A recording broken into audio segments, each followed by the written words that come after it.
Nuestro tema de hoy es el problema de la cultura, que es el obstáculo principal entre nosotros y Dios en términos de comunicación. De hecho, yo pienso que sería mejor para nosotros hablar del problema de las culturas en plural. Bien, por un lado están las culturas en las que la Biblia fue escrita, y por el otro lado, las culturas en las que la Biblia es leída. Entonces, tanto el hecho de que Dios habla como el de que nosotros escuchamos están condicionados. Tanto los autores de la Escritura como los lectores de la Escritura son criaturas culturales. El problema que enfrentamos es el vacío o abismo cultural que existe entre el mundo bíblico por un lado y el mundo moderno por el otro. Cuando tomamos la Biblia y la leemos, incluso en una versión moderna o parafraseada, estamos entrando en otro mundo. Retrocedemos un par de milenios, lejos de la revolución de los chips, de la revolución electrónica, de la revolución científica, de la revolución industrial. Retrocedemos a un mundo que al parecer dejó de existir hace muchos años. Por lo tanto, la Biblia se siente extraña y se ve obsoleta, suena arcaica y huele a rancio. Y nos preguntamos, ¿qué querrá decirnos este libro tan viejo a nosotros en el siglo XXI? Quiero contarles una pequeña anécdota que experimenté hace algunos años cuando conocí a una pareja de hermanos que eran estudiantes. Ellos habían sido criados en un hogar cristiano, conservador, y ahora estudiaban uno en la Universidad de Oxford y el otro en la de Edimburgo. Y ellos habían empezado, me dijeron, a repudiar la fe de sus padres. Uno decía que era agnóstico y el otro decía que no, que él era ateo. Naturalmente les presté atención y les dije, cuéntenme, ¿qué es lo que les ha provocado el cambio en sus vidas y en sus creencias? ¿Es que ya no creen que el cristianismo es verdad? No, dijeron para mi sorpresa. Ese no es el problema. Y si usted nos convence de que el cristianismo es la verdad, estamos seguros de que lo aceptaríamos. Bien, dije yo con mucha curiosidad. Entonces, ¿cuál es el problema? Nuestro problema no es si el cristianismo es verdad o no, sino si el cristianismo es relevante. Y francamente, dijeron, no vemos cómo puede ser relevante. Fueron sus palabras. Dijeron, el cristianismo es una religión palestina primitiva y surgió en una cultura palestina primitiva. De modo que, ¿qué tiene el cristianismo que decirnos a nosotros en el siglo XX? En ese entonces estábamos en ese siglo. Hoy tenemos cirugías de trasplantes, mañana ingeniería genética, a puertas de los 70. El hombre fue a la luna, quizá en los 80 incluso vaya a Marte. Eso fue lo que dijeron de manera un poco optimista. Y luego con una mirada un poco orgullosa, dijeron, ¿qué tiene para decirnos su religión primitiva a nosotros? Eso es irrelevante.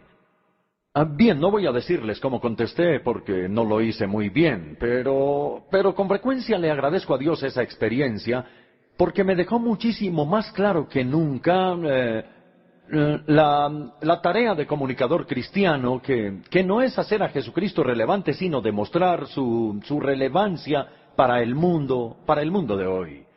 Bien, quiero dejar a un lado a estos jovencitos para pedirles que se imaginen, porque no tengo aquí un tablero ni un papelógrafo, pero imagínense un territorio plano que está profundamente cortado por un abismo o un cañón. En un lado del abismo está un mundo bíblico, en el otro lado está el mundo moderno, y entre estos dos mundos hay 2000 años de una cultura cambiante. Los evangélicos vivimos, y puedo decirlo sin ningún temor a contradecirme, que vivimos en el lado bíblico del cañón. Creemos en la Biblia, amamos la Biblia, estudiamos la Biblia y buscamos comunicar la Biblia. Somos personas de Biblia, y nos sentimos cómodos en ese ambiente.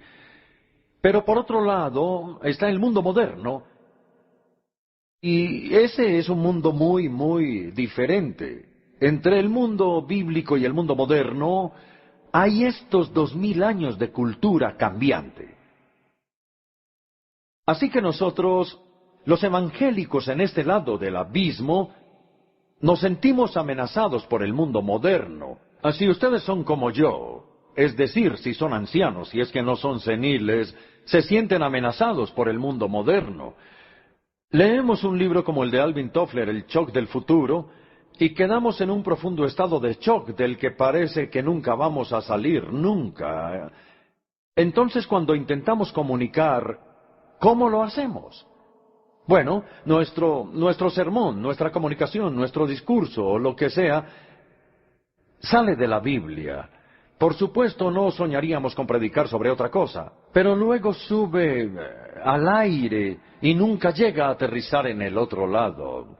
No está arraigado a la realidad contemporánea. Las personas liberales, o los teólogos liberales y demás, cometen el error opuesto. Viven en este lado del abismo, en el mundo moderno. Ellos leen poesía moderna, filosofía moderna, ciencia moderna. Es por eso que las personas los escuchan a ellos, porque parecen identificarse con el mundo moderno. Entonces pregunto, es decir, uno lee el shock de futuro de Alvin Toffler y ese libro no les causa un shock. Ellos tienen los amortiguadores para el shock. Pero entonces, ¿cómo se comunican cuando lo que dicen de alguna manera aterriza o está arraigado a la realidad del mundo contemporáneo? Pero ¿de dónde viene eso? Solo Dios lo sabe. Ello no viene de la Biblia, ellos han pedido la revelación bíblica. Eso es lo que quiero decir con lo que ustedes pueden ver en su resumen. Una polarización trágica de que nosotros, los evangélicos, somos bíblicos pero no contemporáneos, hablando en términos generales, y puedo generalizar, mientras que los liberales son contemporáneos pero no bíblicos, y casi nadie está construyendo puentes. Y esa es la tarea del comunicador, construir puentes entre el mundo bíblico y el mundo moderno.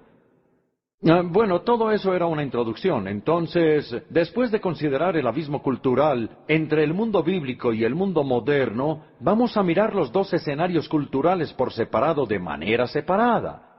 El primero serán nuestras propias culturas y nuestro propio encarcelamiento cultural. Y el segundo serán las culturas dentro de las cuales la Biblia fue escrita. Empecemos por la primera mitad de la conferencia de hoy, nuestro propio encarcelamiento cultural. Sin duda están de acuerdo conmigo en que todos los lectores de la Biblia son parte e incluso prisioneros de su propia cultura. Es decir, ellos o nosotros hemos absorbido nuestra herencia cultural de manera no crítica.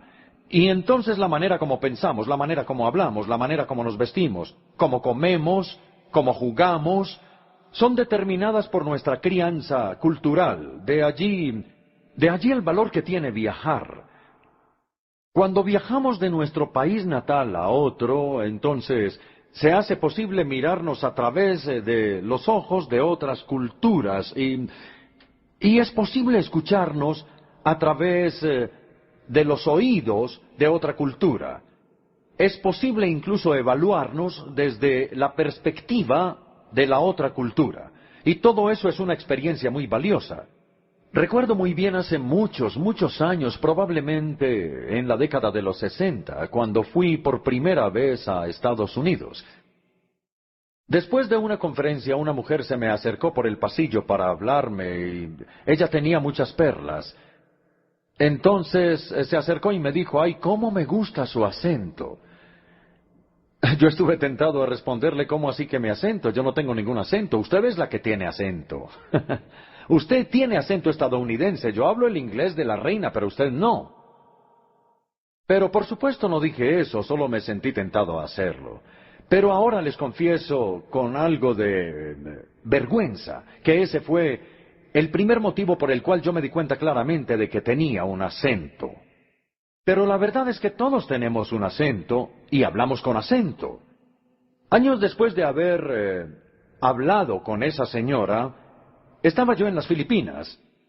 Y después de hacer mi conferencia, esta vez un niño como de 8 o 10 años vino a mí corriendo, levantó su cabeza, me miró a los ojos y me dijo, usted sí que habla gracioso. Y me he dado cuenta de que es verdad, algunos de nosotros pertenecemos a las culturas secularizadas del Occidente y hemos absorbido más de lo que probablemente nos damos cuenta de los valores y estándares y estilos seculares. Mientras que otros, de pronto algunos de nosotros que estamos aquí hoy, hemos sido criados quizá en una cultura hindú, en una cultura budista, en una cultura tradicional china, en una cultura musulmana. Entonces, naturalmente, vemos las cosas desde ese punto de vista en el que fuimos criados, no podemos evitarlo. Nuestro trasfondo cultural es parte de nuestra identidad personal. La manera como nos acercamos a la Escritura se ve fuertemente influida por estas cosas. Nuestra herencia cultural hace que sea muy difícil estudiar la Escritura con una objetividad genuina. Hace que sea muy difícil para nosotros escuchar la Escritura con una mente abierta y una mente sin prejuicios. De hecho, sería imposible hacerlo sin la gracia de Dios y la iluminación del Espíritu Santo, porque los anteojos con los cuales vemos la Escritura tienen lentes culturales. Nuestro entendimiento de la libertad y la opresión, de la riqueza y la pobreza, de la Iglesia y del Estado, del liderazgo, del matrimonio y de la familia y de muchas otras cosas, más inevitablemente se ve afectado por nuestro trasfondo cultural.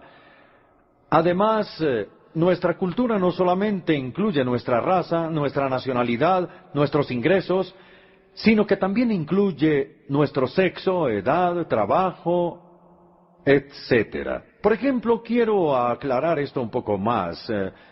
¿Cómo puedo, como hombre, leer la Escritura de la misma manera que una mujer que ha sido maltratada por un hombre machista? ¿O cómo puedo, como hombre adulto, apreciar las preguntas con las que las personas jóvenes vienen a la Escritura? O de nuevo, ¿cómo puedo yo, teniendo un trabajo seguro, sentir el rechazo que sienten las personas desempleadas que además son declaradas inválidas? ¡Qué horrible palabra! ¿O cómo puedo yo, como miembro de una sociedad opulenta, escuchar lo que la Escritura tiene que decir sobre los pobres? Los hombres y las mujeres, los jóvenes y los ancianos, asalariados, no asalariados, ricos y pobres, todos leen la Escritura de manera diferente, y nuestro trasfondo cultural puede evitar que veamos o que Dios quiere que veamos. De ahí la dificultad de escuchar. Es posible que Dios no pueda comunicarse con nosotros porque nosotros no podemos escucharlo a Él. Quizá porque estamos preocupados por nuestra propia agenda, o porque estamos ciegos y sordos a su agenda, o probablemente ambas cosas. Quizá nosotros vamos por ahí leyendo la Biblia. Quizá hacemos de manera devota lo que algunas veces es llamado la oración de la unión de la Escritura. Abre mis ojos para que pueda ver cosas maravillosas de ti, Señor. Y yo creo que por lo menos de vez en cuando Dios interrumpe esta oración y dice, un momento. ¿Qué te hace pensar que yo solo tengo cosas maravillosas para decirte en mi palabra? No, en realidad también tengo cosas incómodas, créemelo. ¿Estás preparado para escucharlas? Y yo creo que esa persona responde, no, yo solamente vengo a la Biblia para ser consolado. Yo no vengo a la Biblia para ser incomodado. Entonces ahí persiste la falta de comunicación. Si vamos a la Escritura con una idea preconcebida en nuestras mentes, nunca escucharemos el trueno de la voz de Dios. Y todo lo que escuchemos será lo que queremos escuchar, ecos tranquilizantes de nuestros propios prejuicios culturales. Y Dios se quejará tal y como lo hizo en Isaías 42. Sordos, escuchen. Ciegos, fíjense. ¿Quién es más ciego que mi siervo y más sordo que mi mensajero? Ahora bien, quiero ahondar en esto.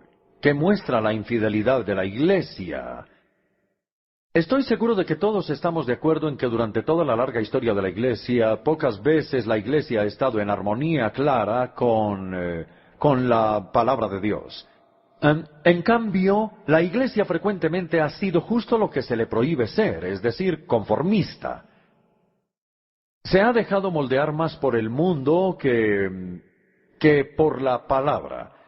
Y en vez de desafiar el status quo, lo que ha es aceptado, y en vez de rechazar los valores y los estilos de vida del mundo, muchas veces los ha acogido.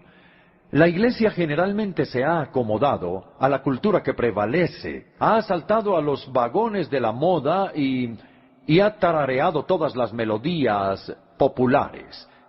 Es el tema, como ustedes deben saber, del libro de Os Guinness, el archivo del sepulturero, cuyo subtítulo es la subversión cultural de la Iglesia. Entonces, cuando la Iglesia hace esto, lee la Escritura a través de los ojos del mundo y racionaliza su propia infidelidad. Quiero darles 1 o 2 ejemplos rápidos del pasado, porque la historia de la Iglesia está llena de ejemplos trágicos de los puntos ciegos que ha tenido en su historia. Yo me pregunto, ¿cómo es posible que los países cristianos no solo aprobaron, sino que también exaltaron las terribles cruzadas de la era medieval? ¿Cómo es posible que hayan intentado recuperar los lugares santos del Islam a la fuerza? ¿Cómo es posible que hicieran esas cosas en el nombre de Jesucristo? Las cruzadas siguen obstaculizando, como siempre lo han hecho, la evangelización en el mundo islámico. Este fue un hecho perverso que los musulmanes no han olvidado y menos aún perdonado. O quiero darles otro ejemplo. ¿Cómo es posible que se haya utilizado la tortura en el nombre de Cristo por parte de la Inquisición para combatir la herejía y para imponer ortodoxia, y que pusieran unos tornillos en algún pobre hereje y lo torturaran hasta que estuviera de acuerdo con la fe? ¿Ahora sí cree? ¿No? ¿Ahora sí cree? ¿No? La evangelización por medio de la tortura. ¿Pueden creer eso? Yo sé lo que ustedes están pensando. Eso eran los católicos romanos.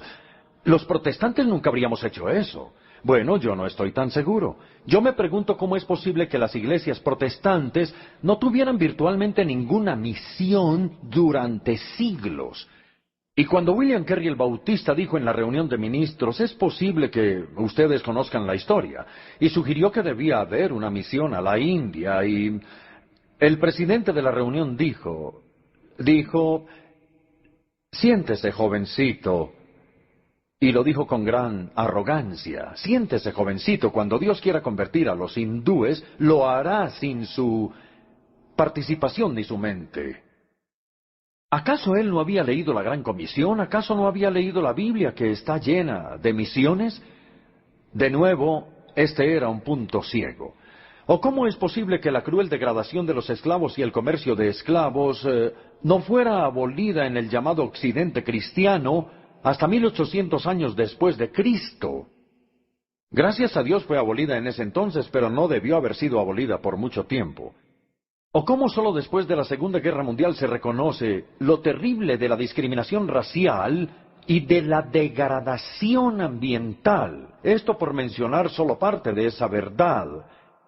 Esta es una lista, digamos, de algunos de los principales puntos ciegos que han manchado el testimonio de la Iglesia en diferentes épocas. Ninguno puede ser defendido con la Escritura, y todos ellos se han debido a una mala lectura de la Escritura o a una falta de voluntad para someterse a la autoridad de la Escritura. El pueblo de Dios estaba enceguecido por la tradición. No podían ver lo que Dios quería que vieran. Tenían otras agendas.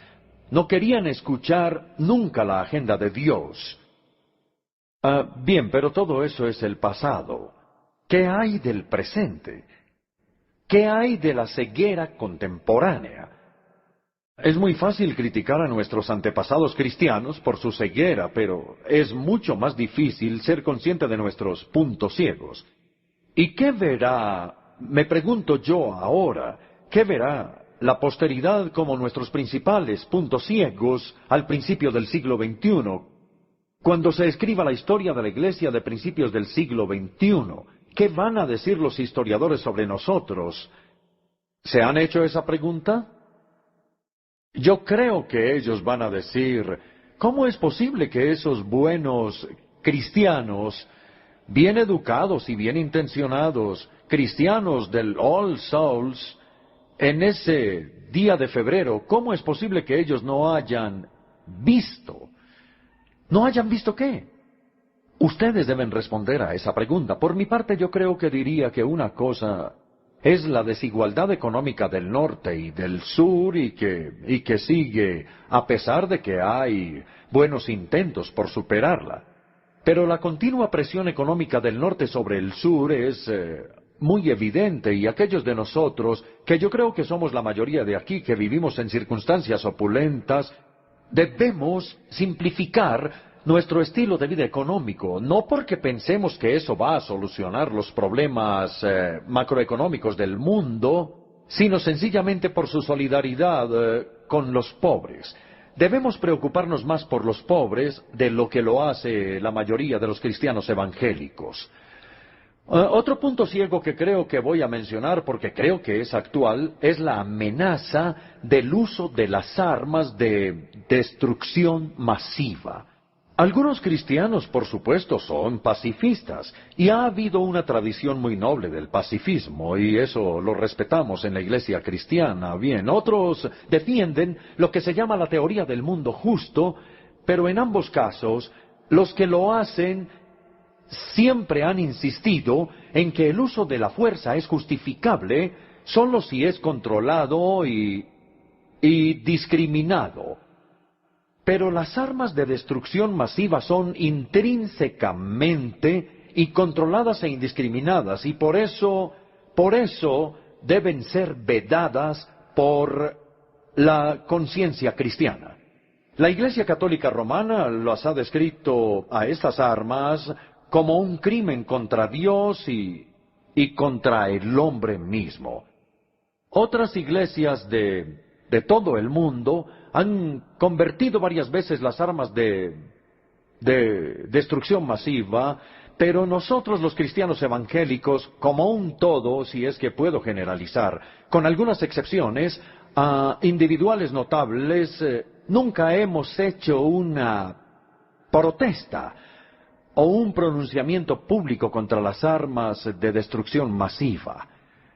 Bueno, estas son una o dos sugerencias que podemos pensar hoy. Ahora, quiero resumir. Debemos ser conscientes de que nuestra cultura nos enceguece, nos ensordece e incluso nos dopa. Tenemos que permitir que la palabra de Dios nos confronte y que penetre nuestros patrones protectores de pensamiento. Él puede hacerlo. Pero el primer paso para recibir su confrontación es darnos cuenta de la barrera tan fuerte que es la cultura para esta comunicación. Y luego debemos estar listos como segundo paso, en conclusión, para clamar a Dios que abra nuestros ojos, que destape nuestros oídos y que despierte nuestras conciencias dormidas. Porque, amigos, sólo así podremos tomar las acciones correspondientes. Ahora pasamos al segundo dilema que genera la cultura. El primero era el problema creado por nuestro propio encarcelamiento cultural, y el segundo ahora es el problema creado por el condicionamiento cultural de la Escritura como tal. Porque si nosotros los lectores de la Biblia somos criaturas culturales, también podemos decir que lo es todo el mundo, incluyendo los autores bíblicos. Este dilema es parte del principio de la historia del que hablamos la semana pasada. Y el principio de la historia dice que Dios ha hablado en contextos históricos y culturales específicos. Entonces, amigos, aclaremos que Dios no nos ha dado una verdadera revelación cultural, que Dios no nos ha dado un mensaje aparte de la cultura desde el cielo azul. Podemos decir que ninguna palabra de Dios fue hablada en un vacío cultural y que todas las palabras de Dios fueron habladas en un contexto cultural. Ya sea el antiguo cercano oriente, en el caso del Antiguo Testamento, o el judaísmo palestino en el caso del Evangelio, o en el mundo grecorromano en el caso de las epístolas. La pregunta que enfrentamos es esta: ¿el condicionamiento cultural de la Escritura limita su relevancia para nosotros? ¿O incluso su autoridad sobre nosotros? ¿Cómo puede una revelación divina que fue dada en el primer siglo después de Cristo y en una cultura palestina del primer siglo, cómo esta revelación puede tener vigencia aún a comienzos del siglo XXI? Si fue dada en términos culturales pasajeros, ¿cómo puede ser permanentemente válida? Si fue dada en términos particulares, ¿cómo puede ser universalmente cierta? ¿Acaso no debemos decir con el bien conocido teólogo liberal David Edwards: yo admito que gran parte de la Biblia está condicionada culturalmente y por consiguiente es obsoleta? Es una necesaria y lógica deducción. Pues no, yo argumento que no es así. Ciertamente toda la Biblia está condicionada culturalmente, pero por esa razón no quiere decir que sea obsoleta. Miremos el punto A de su resumen, que es el principio. El principio, como lo veo yo, puede definirse e ilustrarse de una manera sencilla. Lo hago así: nosotros no tenemos ninguna dificultad en distinguir entre una persona, un ser humano, y la ropa que esa persona usa en un momento determinado. La mayoría de nosotros tenemos más de una muda de ropa. Algunas veces nos ponemos el vestido nacional y si lo tenemos, o nuestras mejores galas, cuando vamos a una boda o a una fiesta. Otras veces nos ponemos vestidos más oscuros, como cuando vamos a un funeral. También tenemos ropa de trabajo, ropa deportiva, ropa para la noche. Algunas veces los jóvenes usan jeans, incluso como pijama. Pero la mayoría de nosotros tenemos una variedad de ropa en nuestro closet. Esto no es verdad, pero la persona que está debajo de esa ropa sigue siendo la misma. La ropa cambia, pero la persona jamás. Asimismo, como distinguimos entre la persona real que no cambia y su ropa que sí cambia, también tenemos que distinguir entre la esencia de la revelación de Dios, que no cambia y no puede cambiar, y la ropa cultural en la que fue dada, que puede cambiar. No importa lo anticuado que pueda ser el ambiente cultural de la Escritura, eso no afecta a la esencia de la revelación de Dios. Esta tiene una validez permanente y universal. Entonces, ahora que dejamos ese principio claro, el idioma cultural puede cambiar, pero la revelación esencial no cambia. Vamos a pasar al punto B y consideremos tres opciones posibles. Veamos, cuando vemos un pasaje bíblico que tiene un antiguo vestido cultural que se siente desactualizado porque se relaciona con costumbres obsoletas para hoy, o por lo menos ajenas a nuestra cultura particular, ¿qué debemos hacer? Tenemos tres opciones. La primera la llamo rechazo total. Nos decimos a nosotros: bien, como la cultura es tan ajena, la enseñanza también es ajena, y por lo tanto es irrelevante. Entonces sacamos un par de tijeras del bolsillo y cortamos esa porción de la Escritura de inmediato. Yo espero que ustedes no hagan eso. Eso no es lo que yo recomiendo. Eso es el rechazo total. La segunda opción es la opuesta. La llamo literalismo acartonado. O, para ser un poco más inclemente, literalismo acartonado y poco imaginativo. Como el pasaje es parte de la palabra de Dios, dicen estas personas, debe ser preservado como está literalmente en la Escritura. Tanto la esencia como la forma cultural tienen la misma autoridad. Descartar alguna sería manipular la palabra de Dios y seríamos culpables de un liberalismo incipiente. Nuevamente, espero que ustedes no hagan esto, El liberalismo acartonado y poco imaginativo. La tercera forma, que es bien centrada, se llama adecuadamente transporte cultural. Se trata de identificar la revelación esencial de Dios con miras a preservarla, separarla por completo de su ropa cultural y revestirla después. O si lo prefieren, recontextualizarla en los términos modernos, culturales correspondientes. Transporte cultural es una buena frase porque la palabra transporte es una palabra con la que ya estamos muy familiarizados en el contexto musical. Transportar una pieza musical es ponerla en un tono diferente del que fue escrita originalmente y transportar un texto bíblico es ponerlo en una cultura diferente de la que fue dado ese mismo texto. Entonces, en el transporte musical, la melodía y la armonía siguen siendo las mismas, solo que el tono es diferente. De igual modo, en el transporte bíblico, la verdad sigue siendo la misma y solamente la expresión cultural de ella es la que cambia. Podemos decir de una manera un poco irreverente que el rechazo total es lanzar al bebé con el agua de la tina. El literalismo acartonado es quedarse con el bebé y con el agua de la tina. El transporte cultural es quedarse con el bebé y cambiar el agua de la tina, y eso es lo que tenemos que aprender a hacer. Entonces ahora en el punto C vamos a ver algunos ejemplos de transporte cultural. Vamos a empezar con dos muy fáciles y hablaremos del tercero solo si encuentro el valor suficiente para hacerlo en este momento. Primero que todo está el lavado de pies.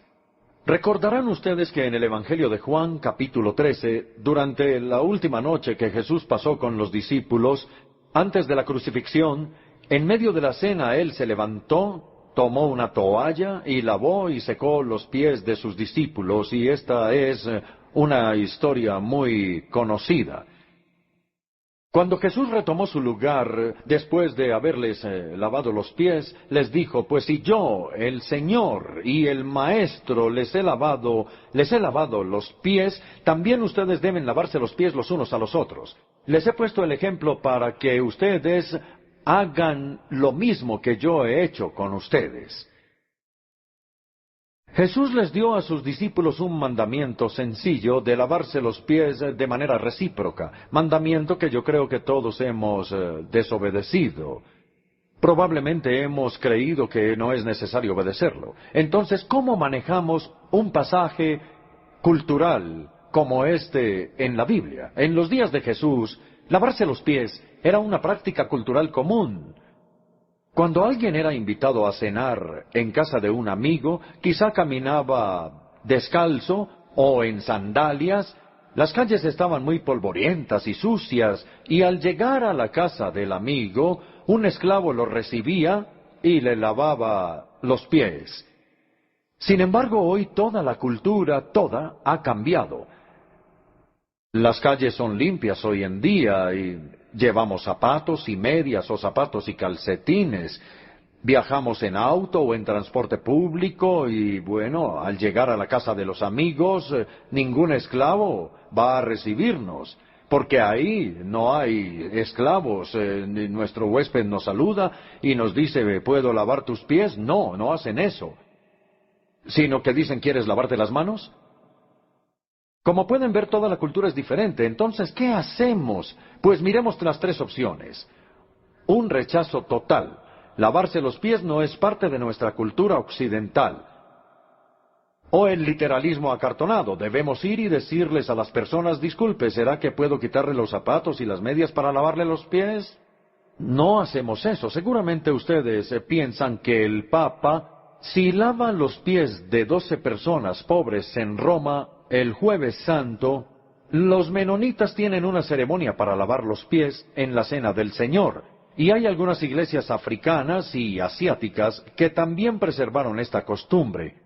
Pero al estudiar este pasaje yo pienso que Jesús no se estaba refiriendo a una ceremonia ni a un ritual de lavar los pies, se estaba refiriendo a una práctica cultural común de su día. Entonces la tercera opción es el transporte cultural. Intentemos reconstruir la situación. Veamos. Los apóstoles se habían sentado a cenar con los pies sin lavar. No había ningún esclavo ni siervo presente que les lavara los pies, y sentían orgullo al mirar los pies de los demás. Uno se puede imaginar a Pedro diciendo, ¿qué? ¿Lavar los pies de Juan? ¿Que él se lave sus propios pies olorosos? Yo no los voy a lavar. Uno no puede imaginarse que no iban a lavar los pies de los demás. Y entonces se sentaron con los pies sucios y luego en la mitad de la cena, para vergüenza de ellos, Jesús hizo lo que ellos no deseaban hacer y agregó, pues si yo, el Señor y el Maestro, les ha lavado los pies, también ustedes deben lavarse los pies los unos a los otros. La pregunta es esta: ¿cuál fue la esencia de la enseñanza de Jesús? ¿Cuál fue la esencia de su mandamiento de lavar los pies de los otros? Claramente fue esta: que si nos amamos los unos a los otros, nos serviremos los unos a los otros, y ningún servicio es demasiado bajo o sucio si nos amamos los unos a los otros. Entonces no nos lavamos hoy los pies, pero podemos lavar la loza o lavar el baño. Cualquier cosa que nuestra cultura considere como trabajo sucio y que considere que solamente los sirvientes deben hacerlo. Eso es lo que el amor está listo para hacer. Ese, amigos, es el transporte cultural. Creo que es muy fácil de entender en el lavado de pies. Ahora voy a un segundo ejemplo, el ejemplo del beso santo. Tanto el apóstol Pablo como el apóstol Pedro terminan algunas de sus epístolas con una instrucción a las iglesias. Pablo escribe al final de Romanos, de 1 Corintios y de 2 Corintios, escribe, salúdense unos a otros con un beso santo. Pedro, al final de su primera epístola, escribe, salúdense unos a otros con un beso de amor fraternal. No sabemos cuál era el gesto que Pablo y Pedro tenían en mente, porque la forma de besar es diferente dependiendo de la cultura. Por ejemplo, los etíopes besan en la mejilla o en el cuello 3 veces seguidas, y los esquimales se frotan la nariz. Algunas tribus de Papúa Nueva Guinea chasquean los dedos. Los latinoamericanos se especializan en el abrazo. Los indios dan un paso atrás y mueven sus manos, pero ellos no se tocan. Los japoneses y los coreanos se hacen una venia. Los estadounidenses prefieren el abrazo de oso y de paso casi nos fracturan las costillas. Y a los británicos, que es a los que yo pertenezco, por lo general no nos gusta más que dar la mano. Por eso J.B. Phillips en la traducción de esos versículos dice, solo la mano o salgo corriendo. Pueden ver ustedes que la forma cultural no importa siempre y cuando exprese amor y paz, siempre y cuando sea un beso santo, un beso con abnegación y pureza, y siempre y cuando sea aceptable en la cultura en la que nosotros nos encontremos. Lo que importa es que cuando los cristianos nos encontremos, no solo nos saludemos verbalmente. Debemos agregar a nuestras palabras una señal, un gesto físico que sea culturalmente apropiado. Bueno, sé que esos 2 ejemplos fueron bastante sencillos. ¿Será que tengo el valor para continuar? Creo que sí. Esta práctica del transporte cultural puede aplicarse a muchas situaciones, especialmente cuando hay un doble nivel de discurso, es decir, la doctrina o la ética que es la revelación esencial y luego la expresión cultural subyacente. Se pueden encontrar con otros ejemplos, pero tienden a ser más difíciles. Entonces yo me pregunto y les pregunto a ustedes, ¿será que este transporte cultural podría ser la manera de resolver el acalorado debate sobre el ministerio de las mujeres en la iglesia de hoy? Por un lado, lo que es claro en la Escritura es que aunque el hombre y la mujer son iguales en dignidad ante Dios, son diferentes en otras cosas, y que Dios le ha dado al hombre lo que Pablo llama un cierto liderazgo, lo que significa, creo yo, más una responsabilidad que una autoridad. Y este liderazgo de Pablo debe ser explicado de esta manera como una responsabilidad. Por un lado eso está claro, y por otro lado usar velos era un símbolo cultural de sumisión a la autoridad en esos días. Entonces yo me pregunto, ¿es posible que la exigencia de guardar silencio, así como la exigencia de usar velos, sea otro ejemplo del transporte cultural? Si es así, debemos afirmar que el liderazgo del hombre es permanente, porque lo que la creación estableció no lo puede destruir ninguna cultura. Pero los velos y guardar silencio pueden ser expresiones culturales de esto y podría variar según la cultura. Yo sé que esto es una introducción algo corta y tentadora a este tema, pero es muy complicado, creo yo, para manejarlo en un tiempo más largo. Ahora voy a dar la conclusión. Quiero darles en conclusión 2 palabras para tranquilizarlos, que yo creo que necesitan escuchar ustedes. La transposición cultural es adecuada solamente cuando hay 2 niveles de discurso. La instrucción doctrinal o ética tomadas por un lado y la expresión social o pastoral por el otro. Por ejemplo, ámense y sírvanse unos a otros por un lado y laven los pies como una expresión cultural por el otro. Lo primero es la esencia que Dios está afirmando, que es permanente y universal, y el segundo es la forma como Dios decidió expresarlo, y eso puede cambiarse a una forma contemporánea que sea diferente en diferentes partes del mundo. Pero debemos distinguir entre lo que no se puede cambiar, la revelación eterna de Dios, la esencia de lo que Él enseña, y lo que puede ser cambiado, que es la expresión cultural. Esta es mi primera palabra. El transporte cultural es apropiado únicamente cuando se pueden reconocer estos 2 niveles. B. El transporte cultural no es un terreno resbaladizo del liberalismo. Muchos evangélicos temen que así es, que la práctica del transporte cultural es una manera respetuosa de rechazar la palabra de Dios al declarar que es culturalmente relativa, y entonces piensan que es un terreno peligroso del ala liberal. Pero en realidad no es así. El propósito del transporte cultural no es evitar o saltarse pasajes de la Escritura, sino hacer que nuestra obediencia sea contemporánea. El propósito no es desobedecer, sino obedecer con un sentido. Ese es el propósito del transporte cultural. Consideremos una vez más las 3 opciones que tenemos que tener claras en nuestras mentes. Si rechazamos tanto la revelación como el vestido cultural, obviamente no podemos obedecer.